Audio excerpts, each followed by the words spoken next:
please. Eastward Alderman Rob Foster. Ooh, I just got something on my face. Anyone who is not a board member, please mute your microphone.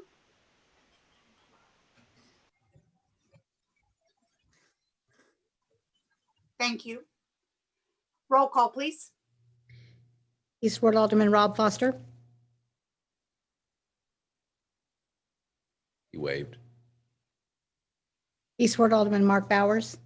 Here. Now, can you hear me now? I'm sorry, Karen. Yes. Yes. Okay, Mayor, here. Mayor Here. Natalie McNish. Here. Westward Alderman Vicky Montgomery. Here.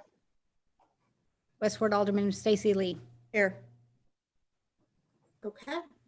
And with that, please stand. Let's have a moment of silent prayer or reflection, followed by the Pledge of Allegiance.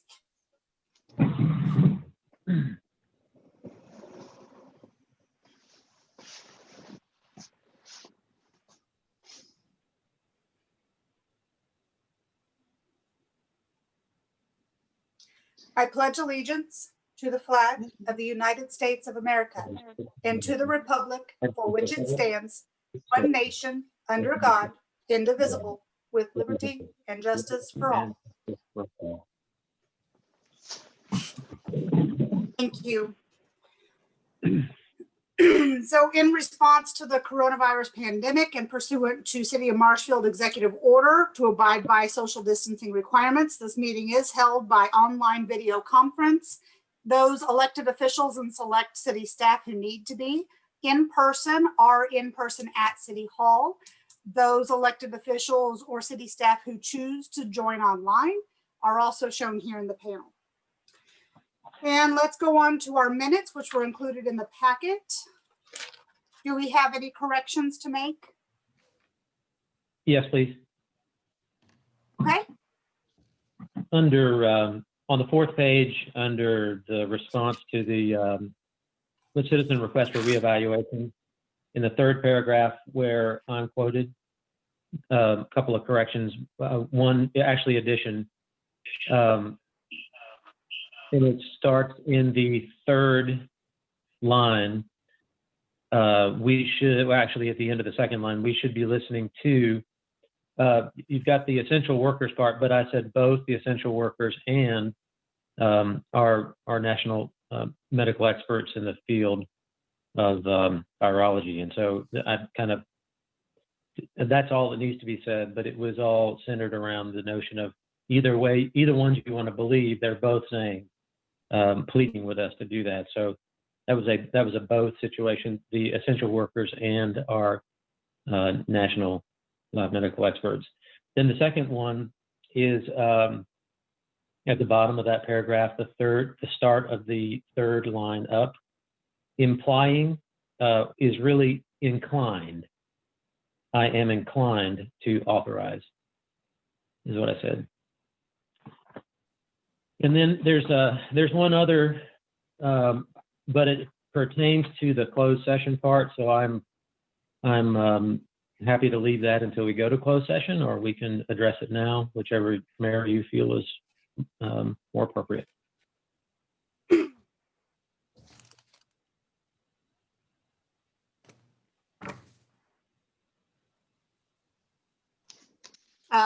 If it's within the closed session minutes, we'll address it in closed. Very good. Then Okay. we better delay this approval then, I guess. Okay. Does that need to show a vote or something that's not captured? Yeah, we did. We took action. We took a vote. That is correct. And so that should be recorded. All right.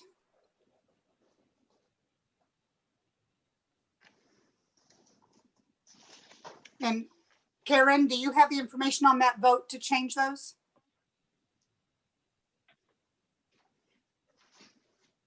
Yes. Okay. So we can go ahead and approve with her making those corrections, or we can hold these to the next meeting. I think that'd be good just to have it corrected, probably. Okay. So with that, I would take a motion to approve with corrections requested. So moved. Second. Okay, all in favor? Aye. All right. And now we'll move to expenditures and financial reports.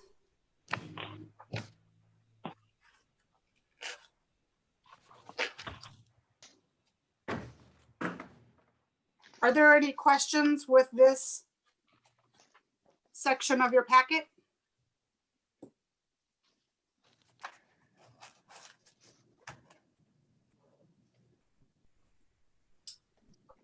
If not, I'll entertain a motion to approve.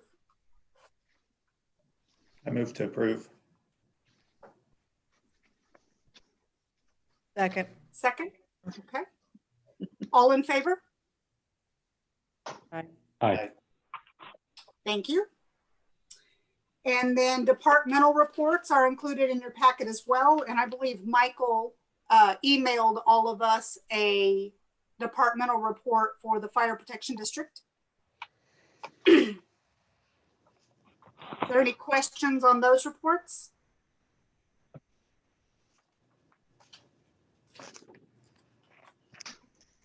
Okay.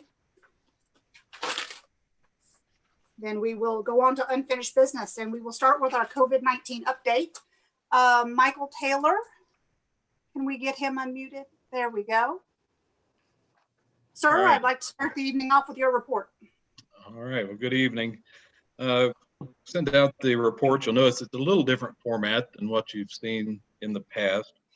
And I think the first little bit of this will kind of explain that. First thing there, topic is the COVID-19 task force, and introduction of that. The Webster County Commission appointed the Webster County COVID-19 task force on December 1st and will be meeting weekly. The task force consists of Commissioner Dale Fraker, Dr. Dennis Robinson, Dr. Sam Alexander, Cox EMS Director Mark Alexander, Cox EMS Manager Fred Savage, 911 Director Dan McMillan, Sheriff Roy Cole, County Attorney Ben Bergstresser, and myself. To date, the Webster County Health Board has not presented a staff member for appointment. The mission and purpose of that task force is to provide a multidisciplinary forum and approach for the discussion and research of information related to COVID-19.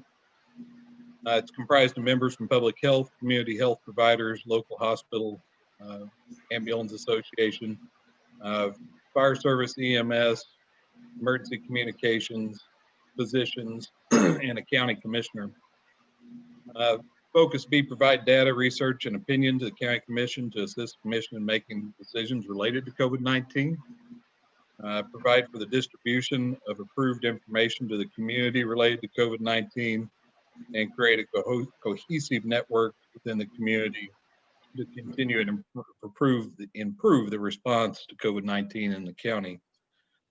This task force will remain in effect until the state of emergency is lifted by the governor. Some information from the task force. Meets on Zoom every Tuesday at noon. These meetings are public and recorded for those who want to view them later. The public may contact the task force email covid@webstercountymo.gov. It's held 2 meetings, first on December 1st and the second on December 8th. The healthcare professionals of the task force support the upcoming vaccine and encourage citizens to discuss their option of receiving the vaccine with their healthcare provider as it becomes available. Some statuses on the local hospitals. Cox, as of yesterday, had 144 patients admitted with COVID. Mercy had 94. A total of 10 of those were from Webster County. The current capability score of our hospitals in the Greene County area is a 4.5 out of 10. As for the testing committee, the November 30th test site tested 114 people, resulted in 44 positive results. So that test site had a 38.5% positivity rate. The National Guard conducted a test site on December 7th from noon to 6 at the fairgrounds. 217 persons were tested, and we're still waiting on those results to come back. The next drive-through test site has been scheduled for December 21st from 9 to 11, also at the Webster County Fairgrounds. As for recommendations from the task force, we do not have any at this time. The important community information still remains the same. For the sake of time, I won't go over those specifically, but social distancing is still very much important, and then the symptoms everybody should be aware of. Prevention measures would also include proper mask usage, making sure to wear it properly, covering nose and face, make sure it fits without gaps. As for the current situation, the CDC, there are 15,040,170 cases currently in the United States. There's been a total of 285,351 deaths thus far. Currently, Missouri is reporting 334,704 cases in Missouri, with 4,450 deaths out of the 3,269,682 persons tested. In Missouri, all counties are reporting cases. World Health is saying that there are 68,165,877 cases worldwide, 1,557,385 deaths, and that's in 220 countries. Currently in Webster County, we've had 1,876 cases. Currently, 86 of those are actively ill. 58 are there in the central region of the county. 83 patients have been hospitalized in total, and 1,755 have recovered. Approximately 250 people in the county are currently quarantined. And Webster County has had 35 deaths to date. Provide for you there the chart that shows the surrounding counties and those numbers, and then the case by age, death by age. So as far as changes in Webster County statistics, cases have increased by 397 since I last spoke with you. Active cases have increased by 26. And again, that number kind of fluctuates daily, so it's a number that's hard to gain a whole lot of value from. Persons quarantined increased by 80, and deaths increased by 8. Of the assumptions and known information, the only thing I'm really going to cover there, unless you ask me otherwise, is it just that the vaccine is anticipated to be available at least to healthcare by late December to mid-January. Will be released in phases. Appears that it will be starting with healthcare and high-risk groups, but it'll likely be several months before we have it widely available. The plan for that distribution in Webster County is unknown at this time. State actions, none that I'm aware of, and then the county actions would be the appointment of the task force. That is my report, unless you have questions for me.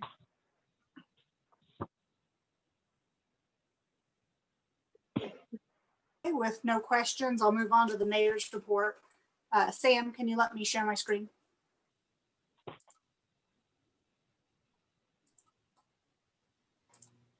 should have it now. Thank you very much. Okay. So this report is the same report you are used to seeing.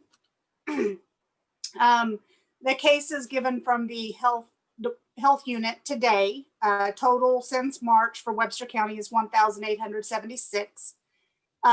Active cases in Webster County as of today was 86. And within the central zone, which includes the city of Marshfield, was 58. The breakdown on that particular number was 35 of those were congregate living nursing homes, and 23 were resident housing. The 62 in the 4-zone region, that's the general Marshfield area that we have been tracking since we started looking at this. And then I added this, there is 72 cases that are currently what they call pending. So that means it's a positive case that's been identified by the state. but has not yet been completely worked and investigated by the health unit. The health unit does a lot of work to try to make sure that we don't count duplicate testing. And also, since we're lucky in Webster County to have several cities that cross borders of counties, they also have to do work to make sure that the Rogersville resident is in Webster and not Greene. Same for Stratford, same for Conway. So that 72 number could become part of our actives, and it may not. There's no guarantee in that number. So those are the numbers that I received today from the health unit. Okay, this is the graph to show July when we started this through current. And while it's nice to see the historical data, the truth is it's getting hard to read. So I have cut just a portion here. This is October to current. Our cases have steadily increased. These are our active cases down at the bottom. And then I went ahead and did one more snapshot because this was not really explaining the volatility that I've noticed in our active cases. So I've added this. This is a really close look at just active cases for the county in total and for Marshfield in total since right before Halloween. And you can see how these numbers are constantly fluctuating. So the number I might get on Tuesday could drop 20 and the number I get on Thursday goes back up 50. So this is kind of just trying to demonstrate the volatility that's within these numbers at this time. When we issued the executive order, I used state data in that based off the governor's recommendations and guidance that he'd provided. So that provided 3 categories of risk. And at the time that the executive order was issued, we were in extreme risk based on PCR 7-day positivity rate, and we were in critical risk for the 7-day case rate. So I took that same information to reevaluate for you today. This kind of gives you the state's view of Webster County. You will notice the numbers are different. Again, they count all positives as positives. Our health unit does a lot of work to make sure we're not counting duplicate tests. So the numbers are different. If we go down to the severity indicators that are provided by the state of Missouri, our 7-day case rate is 275, which still puts us in the extreme risk category.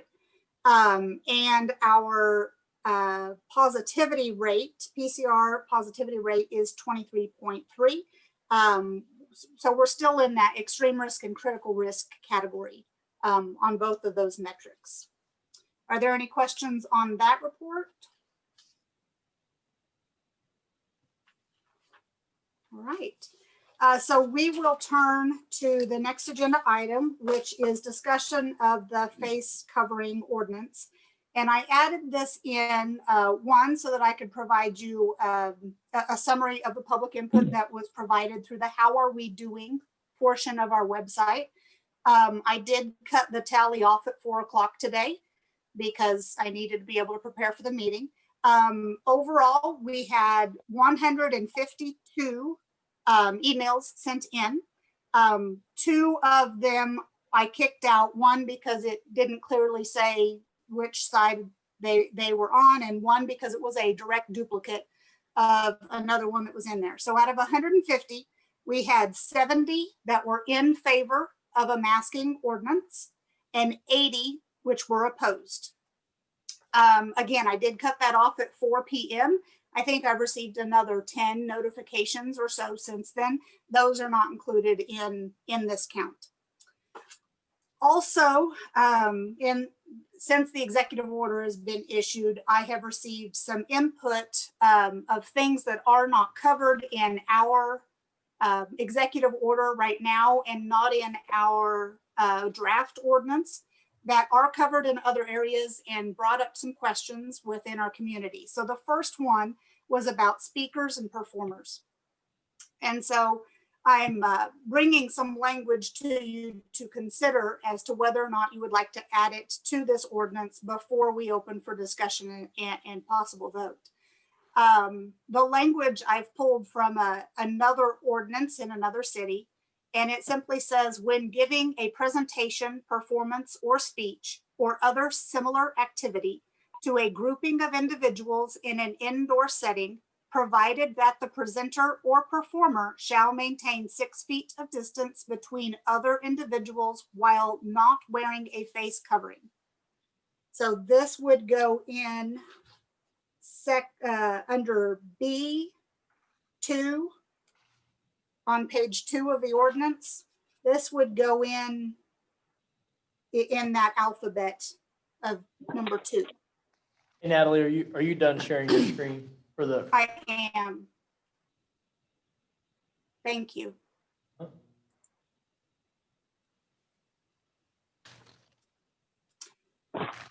So is this something the board would like to add? Specifically, this was brought up for church services. I found this particular item on speakers, and then I found another one that specifically regarded church services, but not specifically the pastor or the leader in that. And it said, when attending a religious service, seated and maintaining social distancing of at least 6 feet between themselves and others not within their household. So are either of those items something we would like to add to our draft at this point? Fine with me. Personally, I liked the first one. Yeah, I think I'm perfectly fine with that added. Okay. We want just that one? Do we want to add both? They do seem to talk about 2 different situations. Oh, both is fine. Yeah. Okay. I just the figured, other- I just thought speaker would also meant like pastor or leader. Right. But- I think the church one is specifically allowing patrons in a religious service to remove their masks as long as they are socially distanced. Like in my church, you have to wear your mask to come in, but once you're in your little family pod, then you're separated by 6 feet, you can remove your mask. Is that what you mean? Yes. Okay, I like that. Okay. It is somewhat duplicative of another section we already have in there, but I wanted to give these both as options since it was a concern brought up by citizen. The other concern that was brought up by citizens is while I asked to put the Marshfield School District exemption in here, I did not consider that we also have a Christian school. So I put Marshfield in here because I know they were dealing with DESE regulations. I am honestly not as familiar with our Christian schools. So I look to the board for guidance. I'll be a loudmouth again and say, if we're including Marshfield schools, I think that would include any schools, in my opinion, if anybody else has opinion.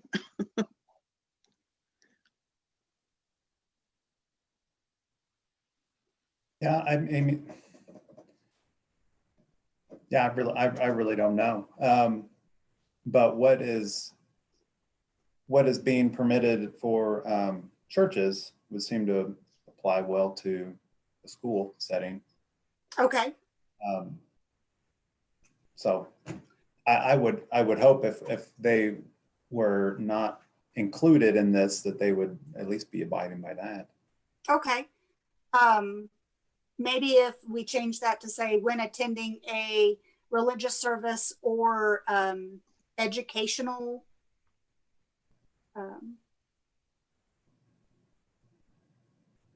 venue, I don't know. Private school. Private school. Good word. Words. There is a space there. Sorry. Okay. All right, and that brings us to our next agenda item, which is the ordinance, unless there is any additional discussion that needs to take place. I would like to point out that we do have in this ordinance, it does say when an individual has a medical condition, mental health condition, or disability that prevents them wearing a face mask. That is fine. I Absolutely. get that. Yeah, I don't think That's- people were that's aware that imp- that was in there. That's Because very important. Okay. Section 3 asks for an end date unless amended, renewed, or withdrawn.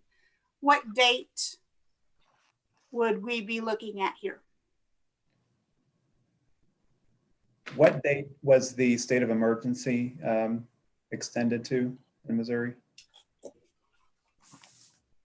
March something. Yeah, I think it was the very end of March. I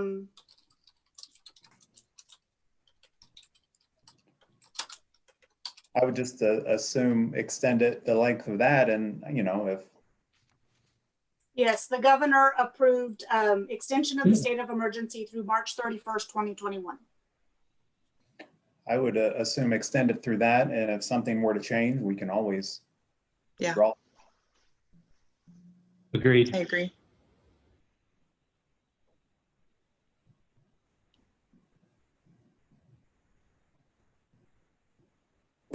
Okay.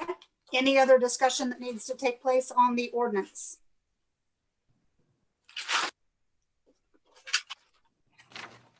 So we can pass the ordinance with just adding those amendments or those Yes, corrections in addition. Okay. yes. Okay, so bill number 2020-59, an ordinance of the city of Marshfield, Missouri, establishing a requirement for the use of face coverings to prevent or limit the spread of COVID-19. Move to approve. Second. Roll call, please. Foster, Yes. Bowers, Yes. Montgomery, Yes. Lee. It's fine. No. Do you want you muted? Or do you want me to hear you? No.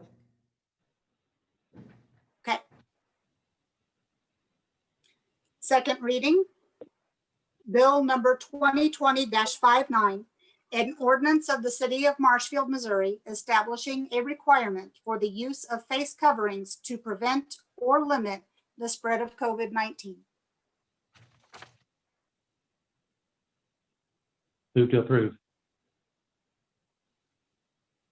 Second. Roll call. Foster, Yes.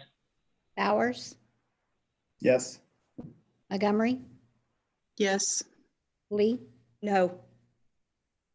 Okay. Motion passes.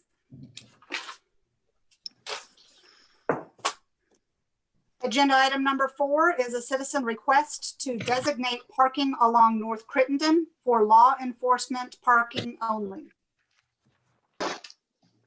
At the last meeting, I mentioned that Sheriff Cole was hoping to be present at that meeting and it didn't work out. But in the meantime, I did go up there and I met with Roy and to better understand what he was requesting and what he's wanting to do. And so what he's looking at is he originally was looking at asking for both sides of Crittenden Street. But what he scaled that back to is he's actually, there's enough room there on the east side of Crittenden there in front of the new justice facility for approximately 4 spaces for parallel parking. And what he is requesting is for that to be designated as law enforcement only parking there along the east side.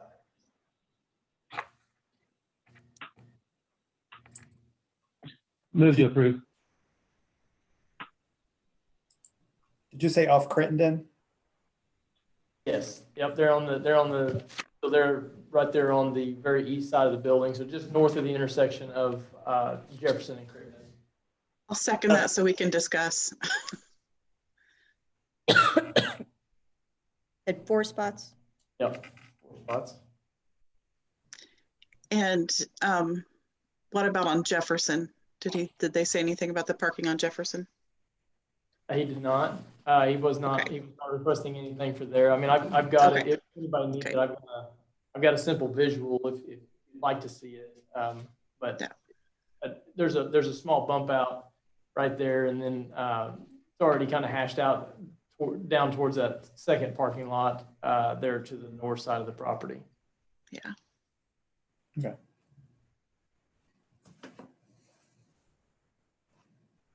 Okay. Any other discussion? We have a motion and a second. All in favor? Aye.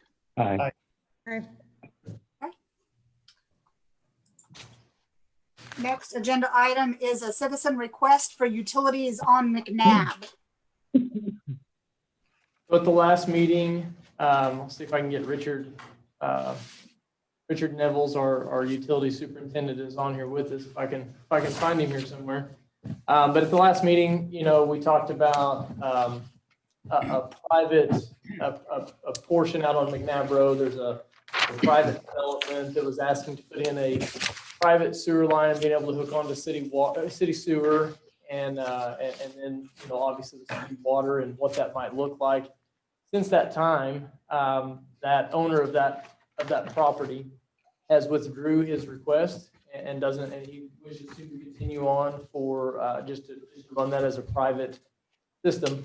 However, the board had given staff direction to go in and look into that further and to bring back a recommendation. Richard and I agree that this, it may be gone away for now, but at some point it will return. And so I'll let Richard speak a little bit into his recommendation. Yeah, I think that after the last meeting, I think the best thing, looking at all the options and future and everything, all in all, if he was to come back or when he does, water wise, I think it'd go ahead and step outside the code just a little bit and go with the one bigger meter. I mean, his property, these houses, they're on a very narrow drive. And so for him to get 16 individual water lines down along that drive, it would be a very big challenge. And if I was him, I wouldn't want that. I wouldn't want to have to deal with that in the future. And then on the sewer, I mean, if he's going to put that sewer in, not in the easement, but in a private situation, as long as DNR is good with it from his standpoint, then future wise, there would have to be a lift station at the end of that road or somewhere farther downstream anyhow. And so at that point, he could simply just cut those lines off that are on the private portion and get them out on the right of way and tie into the lift station. If that were to be done with just one meter, would it be somehow, because there are fees attached to each meter to cover, the costs, sewage costs and so forth of that house. Mm-hmm. There's 16 homes. Is the fee prorated to, acknowledge that this is not just one home, but actually 16 homes? I mean, that would probably be hundreds. I don't know what that would be. I don't know what the current fees are, but I would imagine that would be a considerable amount of money. Right. So Rick has all Rick has all that broken out.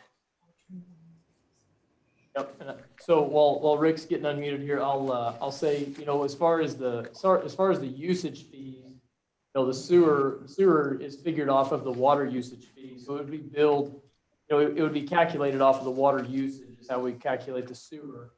But the one thing that would be would need to be figured out is that our capital improvement, our CIP, our water and wastewater CIP fee, $14 a month. We would have to figure out what we would need to do with that for just doing it on one meter. What's to figure out? Wouldn't we just do times 16? Good. Yep. Absolutely. That's the most fair way to do for citizens, isn't it? I agree. Yes. Yeah.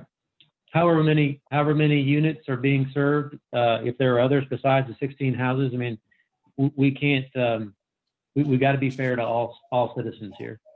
I would agree. Yep. So there's not really any action for you guys tonight since he did withdraw, but I did want to make sure, you guys wanted us to follow up and bring you back information and a recommendation, and that's where we fell. Okay. Okay.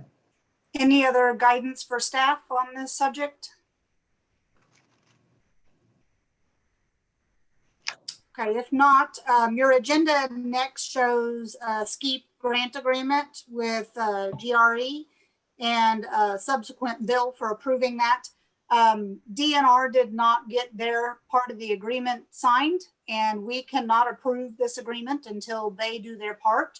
So this item number 6 and 7 on your agenda will be tabled till January. Okay.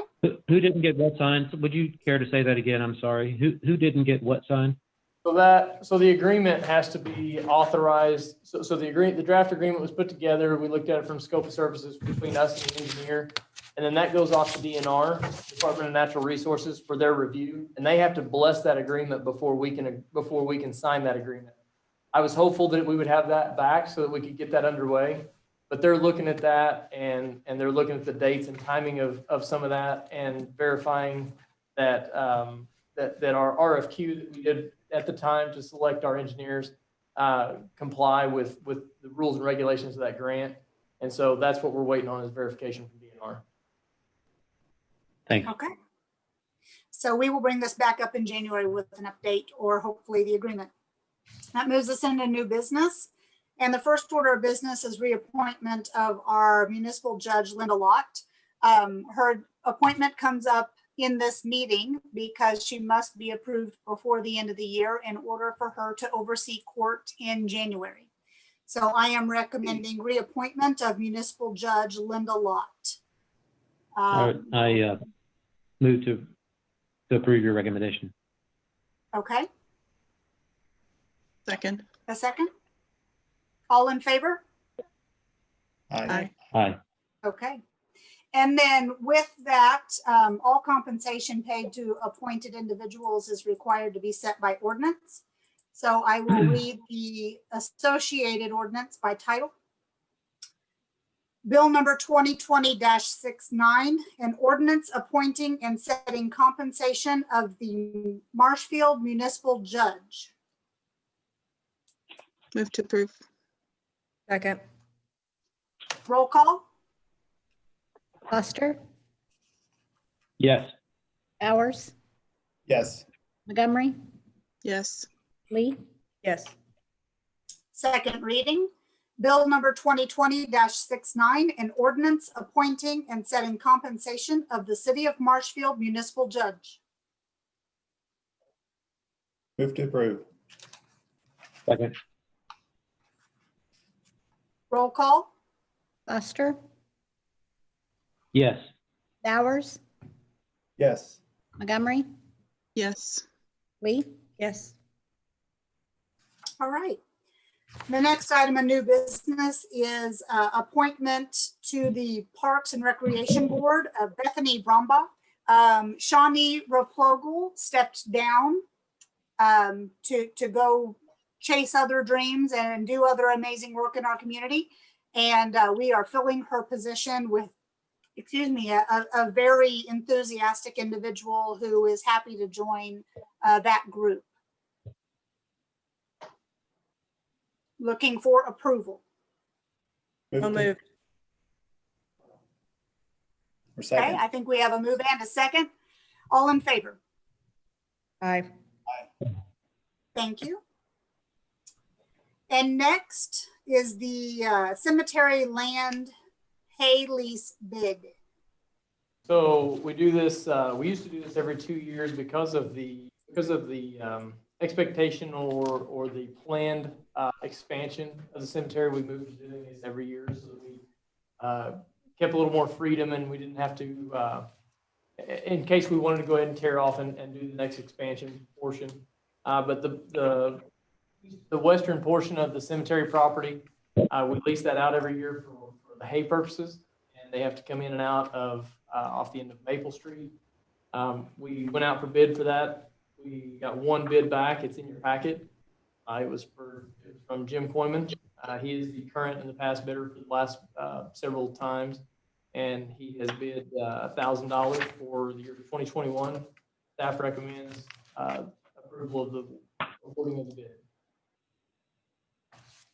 So moved. Okay. Second. Motion and a second. All in favor? Aye. Thank you. Our next item is bank services bid presentation. I'll kind of set the floor and then turn it over to Monica. So it was time for us to go back out for banking services bids, and so we put that out for advertisement. There are certain requirements and stipulations that they must adhere to, and there's only certain times of the year that we can actually make that transition. So tonight is going to be a presentation for you all and an opportunity for you guys to have input and ask questions. But Monica has put a spreadsheet together to show the proposals that we received, and then we'll be bringing that back in January with a recommendation and asking you guys for official approval. We received 5 bids from the local banks, and a couple of the banks have earnings credit rate, where that helps to offset your fees. So Arvest has that, but they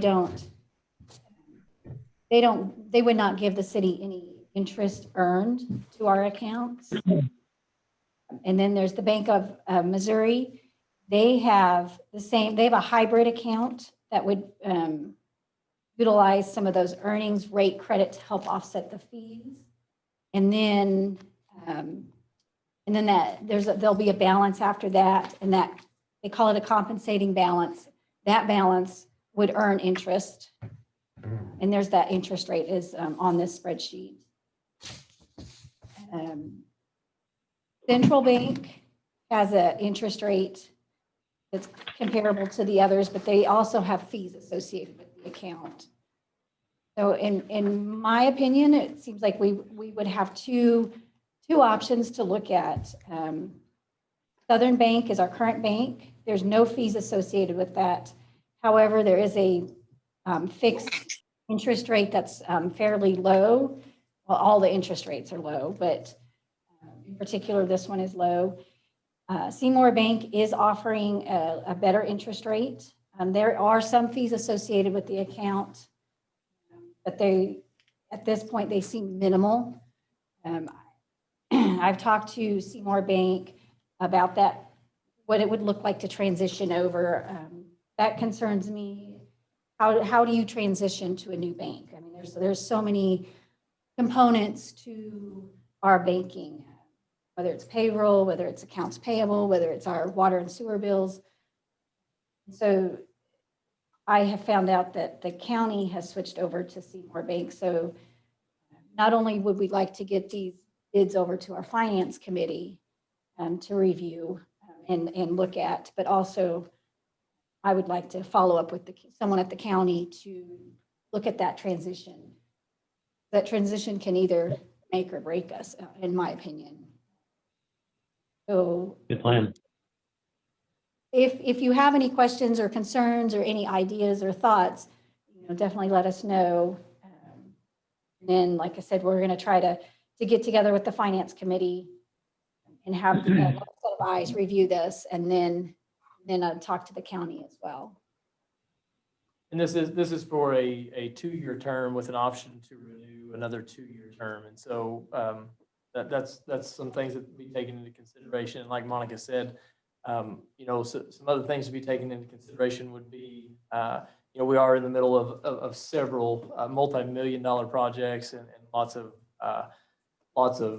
transactions taking place, and also just what that workload looks like on current staff and how that would affect them. Anybody have any questions?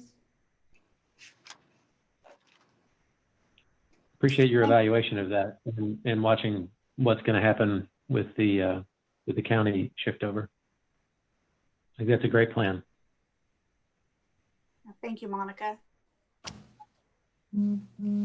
Our next item of business is the Webster County Multi-Jurisdictional Hazard Mitigation Plan. There is a resolution that we need to pass to adopt this plan. Sam, do you want to give some background? Sure, and I'll go ahead and put Rick here too, so he can jump in anywhere where I missed that. But so back in December of 2015, this is actually a multi-jurisdictional hazard mitigation plan. There was a plan put together for that encompassed several natural disasters and outlined kind of a standard operating procedure and emergency contact and identified some areas that not necessarily down in the weeds of what actually needs to take place, but what does that look like if a disaster took place, and who you could call and just a plan for that. And so every 5 years that is reviewed. We partner with SIMCOG, Southwest Missouri Council of Governments, and they assisted not only us but the county and just the region in and this is a big topic everywhere, but as far as getting these renewed and getting these updates into place. The purpose for the resolution and the necessity to go ahead and get it approved is if we don't pass this resolution, then we're not eligible for federal funding if we do get into a situation where some mitigation is available.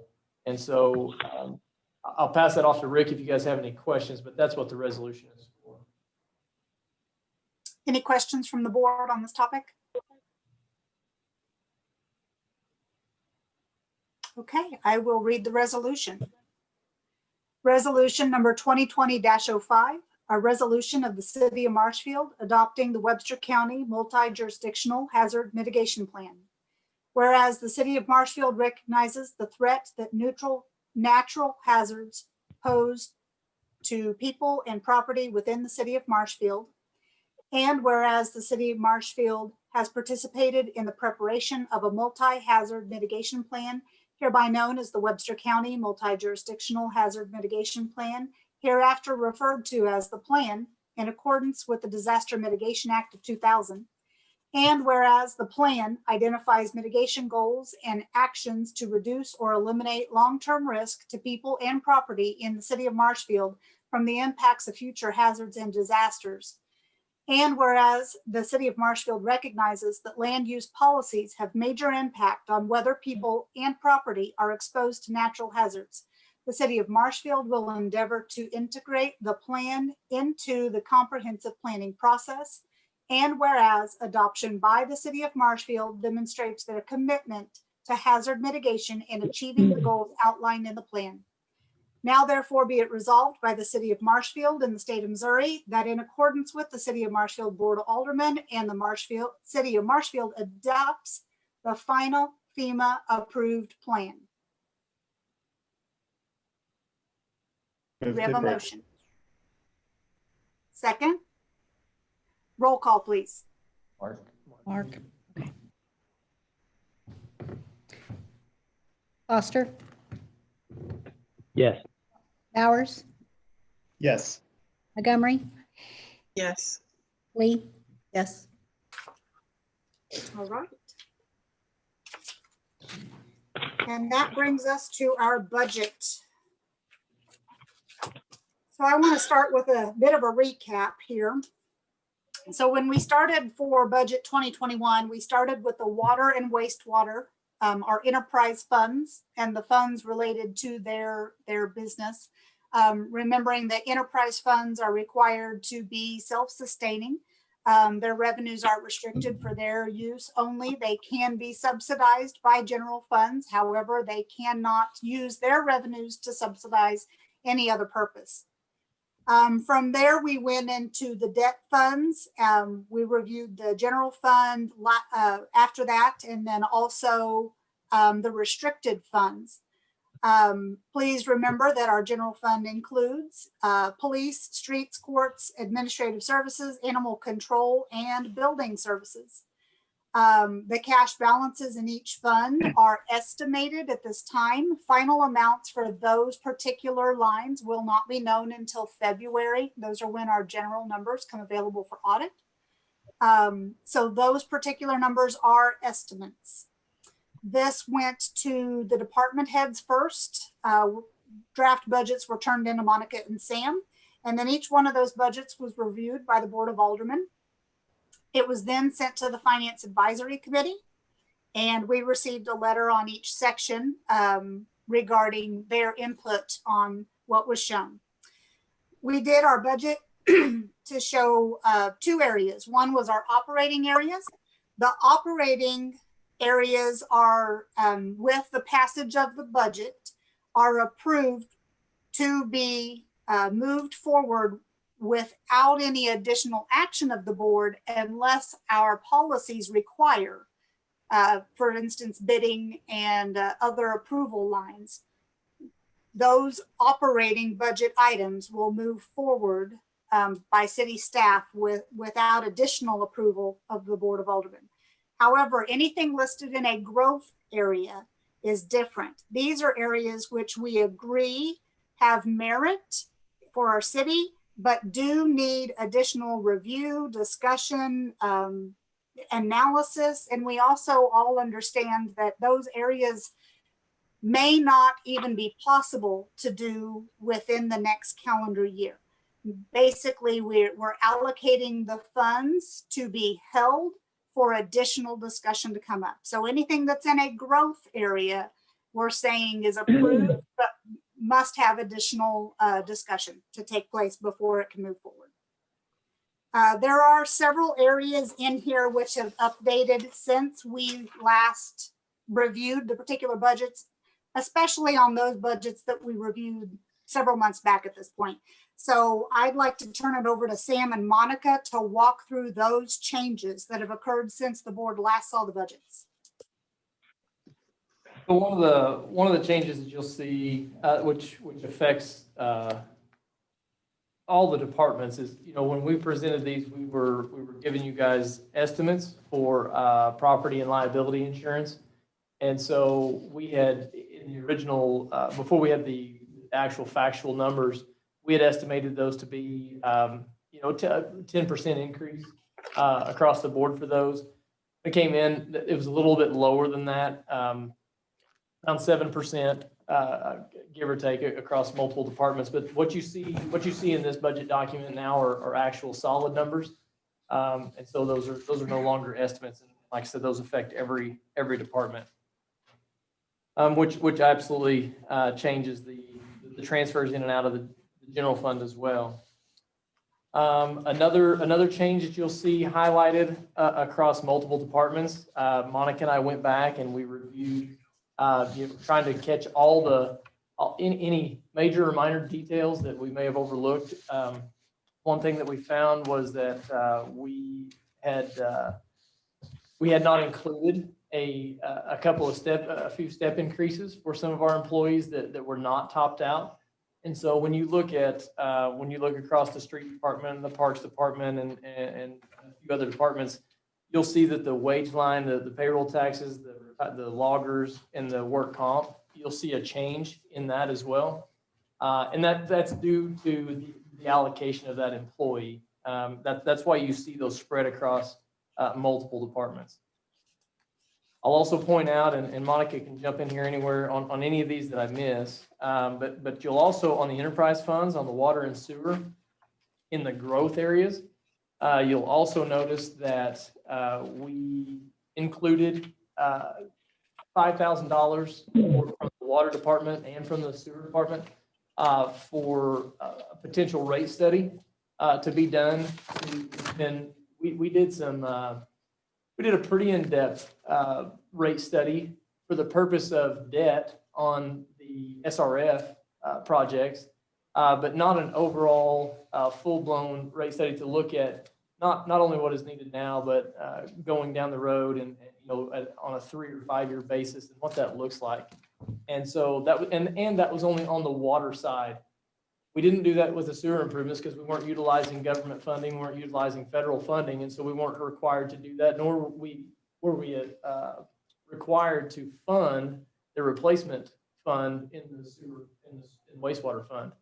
We did establish that fund, but we're currently not funding that. We've been able to put some dollars in through some past bonds proceeds, but really that's, Monica, am I missing?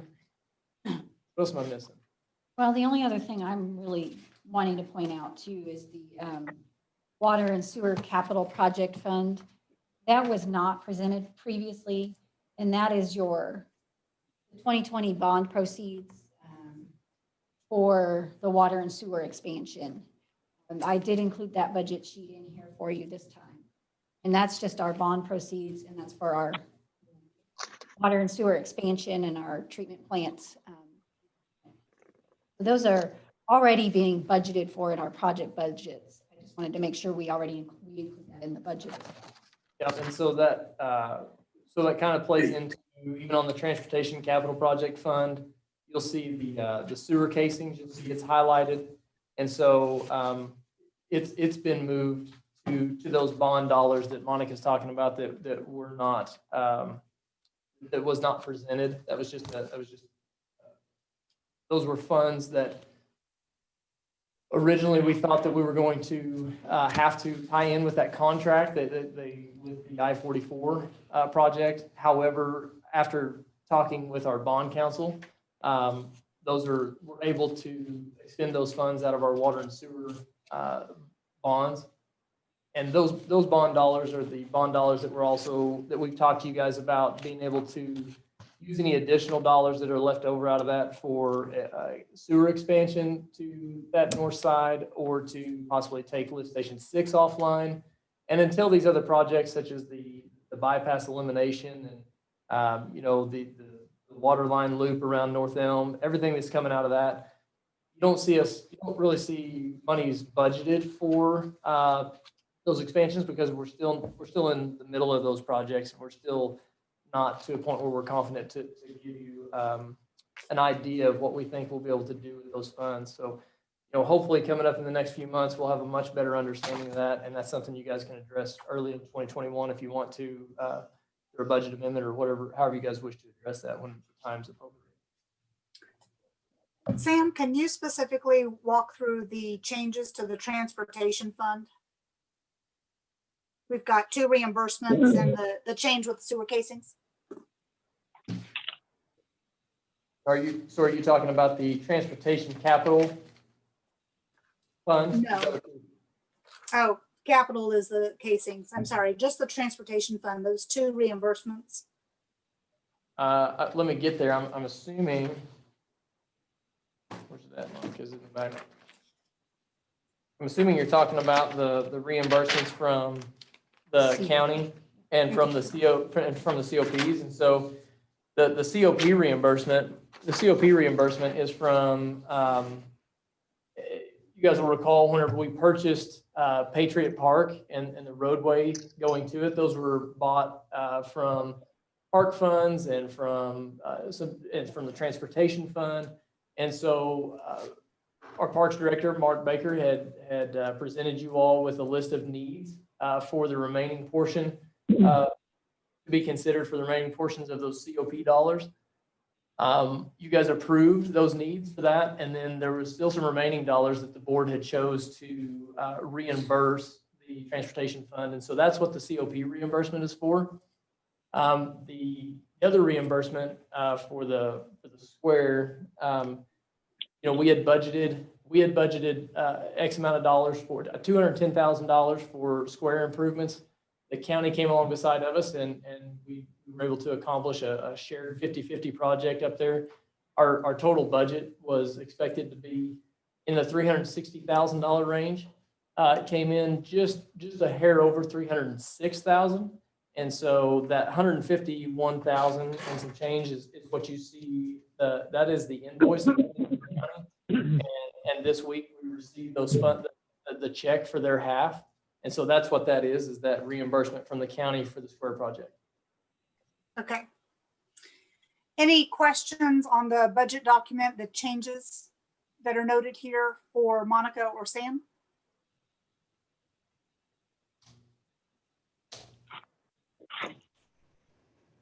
Okay, at this time, I'd like to ask our finance director to provide an overall opinion of the budget document. Monica? Yes, I think it's a solid budget document. I think the operating is clear cut. It's telling you what is needed to open the doors, provide the service that we provide. Growth areas is a plan for the year without having to come back for a budget amendment each time. The only thing I would really want to take note on is, this is the first budget in probably 6 or 7 years that hasn't been presented with a cost of living adjustment for employees. However, there is a trade-off by including an additional employees to assist current employees. So I think, it would be, for my personal opinion, would be to stress to employees that the value of them is still there. It's just trying to get the employees back up to where they should be, the help that is needed. Then Thank you. I think on the, Thanks for acknowledging. pardon me? Thanks for acknowledging that, and you're right, they are highly valued.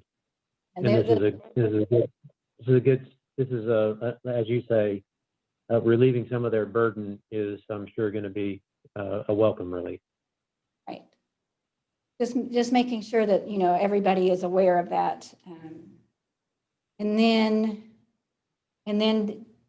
by allowing these growth areas to be presented and to be in here for consideration here, depending on where we come in on, as we go through these times, if our sales tax and our revenues stay on track, really look at these capital expenditures and try to get where we need to be. We are obviously lagging on some things. And so this is a way to get us back to where we should be. Thank you, Monica. I now want to ask the interim city administrator for his opinion on the budget document. Sam? My opinion is going to mirror Monica's pretty much for the whole thing. I will say that I've been able to be a part of the budget process for many years now, and this is a very exciting budget. I think that the way that we are approaching it, and I think that by budgeting, exactly what Monica was saying, by appropriating these funds to not necessarily have to come back and do a budget amendment every time that we want to address a growth area, acknowledging that that they do have merit and that we do that we have the funding to accomplish some of these things. I think that is I think that's a huge step to start taking care of some of the issues and some of the needs for the departments. I think that all of our departments across the board, inside City Hall and our work crews outside, I think that they have expressed a great depth of knowledge and ability to be creative, to not just spend it or lose it in their budget. And that's what's contributed to some of the cash flow and the cash balances in there. But obviously with that, we've been very project driven. And so that doesn't happen without some of these equipment needs, and it also doesn't happen without the help. And so I do agree with Monica very much so that I want to express to, I wanted to express to our employees that how much they're appreciated. And she is right. This is the first budget in several years that has not had a COLA figured into it, but it is the employees that we are proposing to add in this. Really, even though a couple of them are inside City Hall and a couple of them are out in the field, it really does address several needs across multiple departments. And so this is also exciting because the transportation fund, obviously with the large project, the I-44 project, and the CC and Banning roundabout drawing closer and closer to an end. I think the taxpayers are going to be able to see what we're able to do with some decisions that they've made and the elected officials have made. And it's exciting to see that we could potentially be adding another new road and resurfacing some major roadways. And I think that's really exciting. And there's still room in there for addressing some sidewalk needs and wants and concerns and additions. And so I really do think that this is a very exciting budget. And I think that much like 2020, I think 2021 it will be very busy for our staff. But I think that, I think you'll be able to drive down about every road and see progress just as you see it. Thank you, Sam. And lastly, before we have an opportunity to vote on this budget, I'd like to ask for the Finance Advisory Committee's opinion on the budget. I believe we have Karen Gore with us today. She is.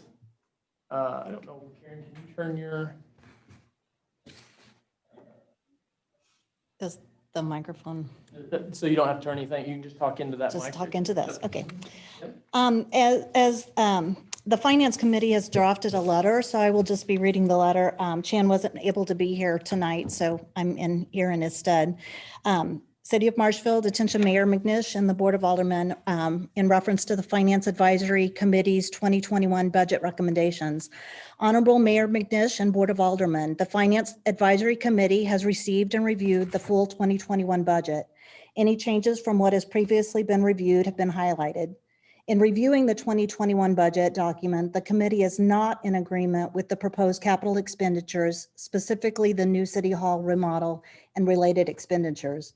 That part of the budget should have first input from a needs analysis, cost comparison for other alternatives, and a prioritization from departments and city administration, as well as input from the public, City of Marshfield, before any additional funds are spent or a disposal of real assets are determined.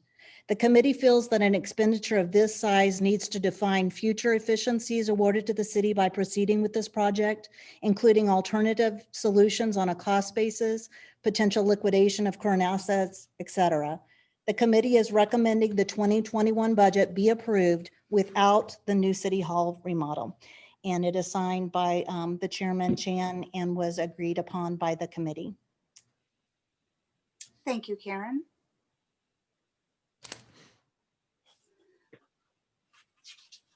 Is there any discussion? Let me real quick. I appreciate the report, and I really appreciate the job that staff did this year and the way it was presented, especially the way it was brought to sort of a final summary there at the end, which made it boiled all of the details down to a very meaningful sort of roadmap of what we're looking at. And we have said many times this is indeed an exciting budget and a great roadmap for our city, including the new City Hall, which we've already invested in highly, and it is for the purpose of very specifically when it was started that roadmap several years ago.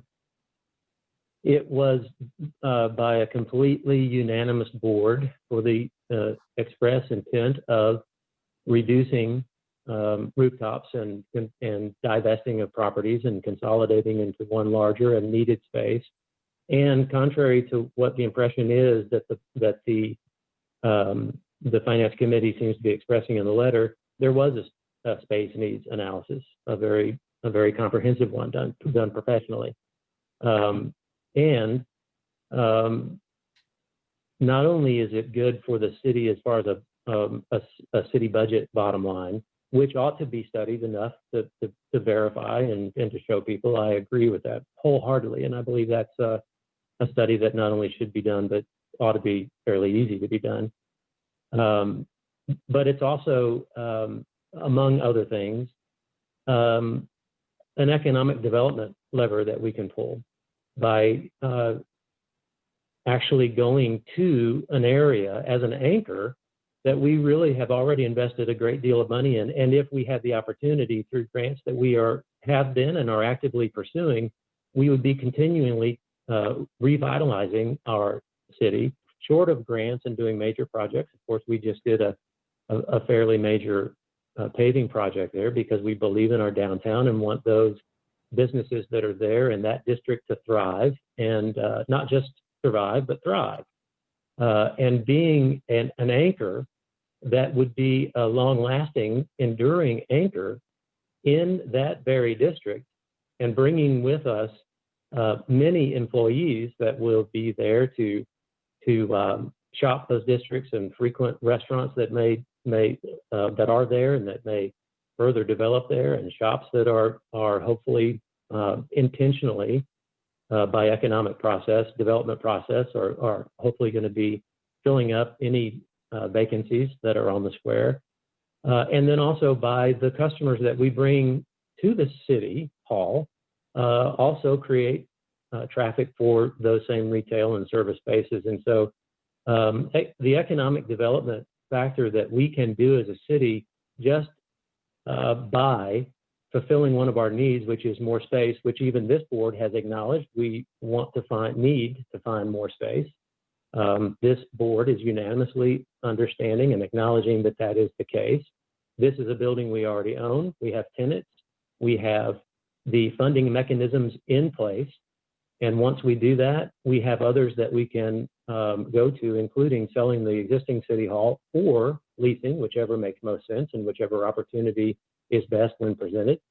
And so for that and many other reasons, I wouldn't necessarily want to go on and on, but I would agree that the making sure that everybody understands very clearly with data why it is something we set out to do years ago and have been driving to that point until now, and why it ought to be accomplished, and how that will save the city money and hopefully generate economic development and be an anchor for this area that we say that we want to redevelop.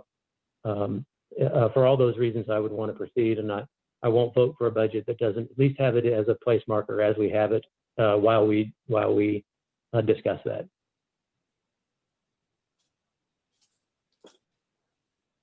And the new city hall is in a growth area. The discussion on this topic has graced most of the meetings that I have been a part of. The space needs analysis, as you said, has already been completed, and the fact that more space is needed is obviously noted throughout the board and by myself as well. That said, it is a placeholder as a growth area, but it is still a discussion that is reoccurring, and I figure will continue to occur for a while until all of the specifics can be ironed out. Anyone else on the board would like to make comment about either this particular issue or the budget as a whole?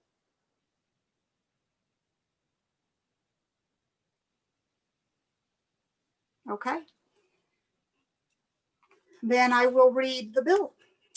Bill number 2020-70, an ordinance adopting an annual budget for the fiscal year beginning January 1, 2021, and appropriating funds pursuant thereto.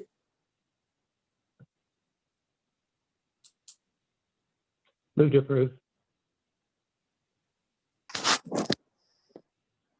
Second. Roll call. Foster, Yes. Bowers, Yes. Montgomery, Yes. Lee. Yes. Second reading, bill number 2020-70, an ordinance adopting an annual budget for the fiscal year beginning on January 1st, 2021, and appropriating funds pursuant thereto.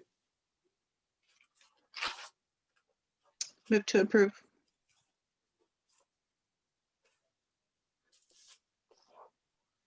Second. Roll call. Foster, Yes. Bowers, Yes. Montgomery, Yes. Lee. Yes. Okay. Thank you all. That was a lot of work, and I appreciate all of you contributing to that, and especially our city staff. Job very well done. I wish I was there to actually clap for you, but I'm not. So job very well done. Future agenda items. Item number 6 and 7 under old business for the SKEEP grant agreement will be moved to the January 2021 agenda. Any other additional items that need to be moved there or added? The bank bids will also come back at that meeting as well. Thank you, Sam. Mayor, since the City Hall seems to be an issue not only with our Finance Committee, but I think potentially with our public, I think we need to discuss a plan to get their input too. Absolutely. City Hall, public opinion discussion, something along that line. To that jest. Okay. I'll let Karen do the wordsmithing. She's better at that than I am.